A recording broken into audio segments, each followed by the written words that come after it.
Another ACC matchup, Virginia Tech Duke. Hokies 3-point road favorites, 47.5 the total in this game.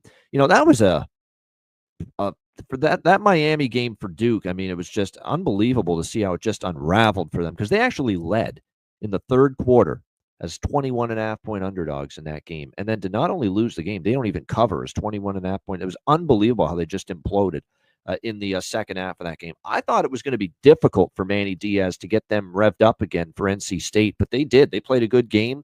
Great bounce back effort, 29-19 against NC State. Defense really played a lot better. Shut down Bailey and the NC State offense. They did enough on the offensive side with Malik Murphy throwing the ball. We'll see how they fare here against Virginia Tech. Now, Virginia Tech's off back-to-back losses coming into this game. Both teams are off a bye week as well coming into this one. But Virginia Tech lost to Syracuse 38-31, and they lost at home to Clemson 24-14. We'll see if they can bounce back here in this game.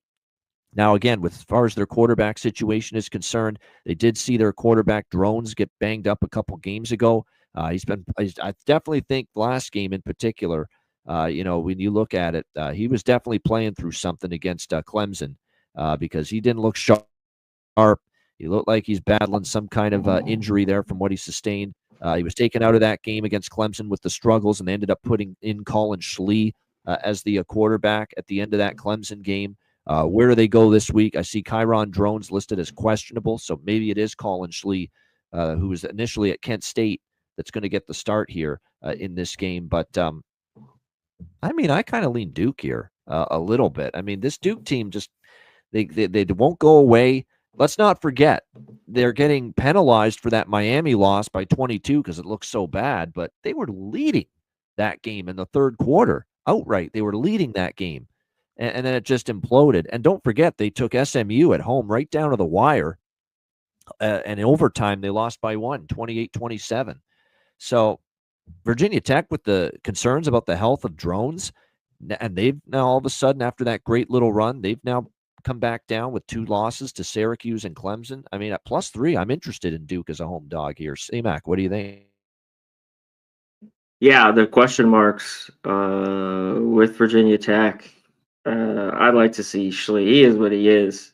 A decent runner, but not a great passer.